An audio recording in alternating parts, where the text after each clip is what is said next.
સમાજના સૌ રાજકીય સામાજિક અગ્રણી આગેવાનો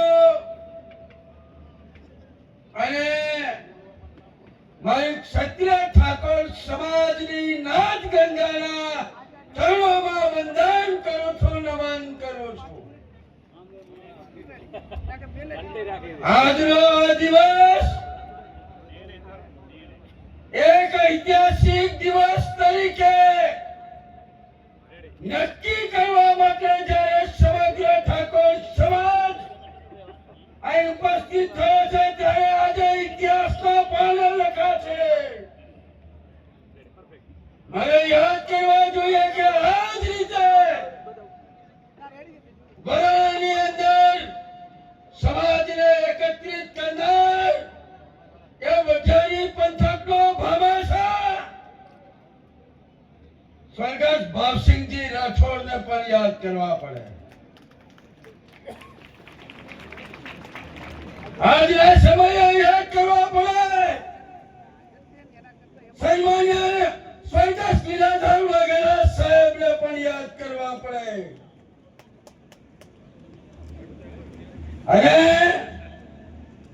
બંધારણનું જે રવિન્દજીએ કીધું વાત 100% સાચી છે। આ બેઠું તો રેડી છે, આ બેઠા એને રેડી થવાનું છે।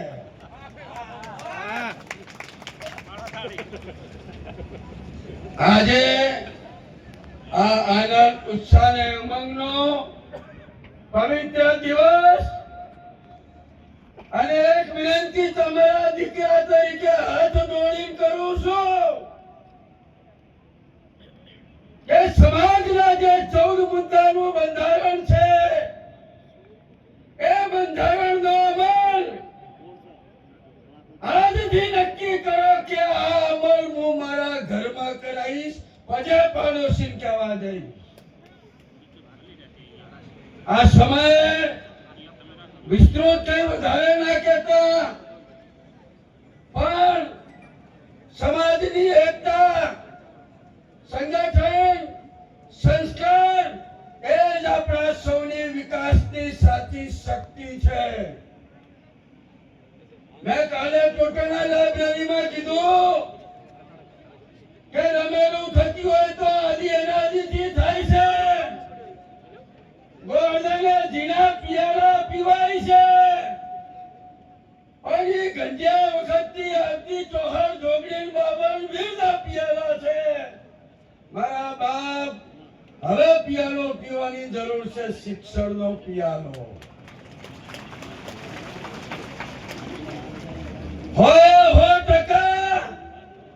ક્ષત્રિય ઠાકોર સમાજની અંદર શિક્ષણનો પિયાલો પીયાશે એ દિવસે હિન્દુસ્તાનના એક એક ખૂણાની અંદર મારી સમાજનો કોઈ નાનો મોટો યુવાન દીકરો ધંધા રોજગાર સાથે જોડાયેલો હશે। ધંધા રોજગાર સાથે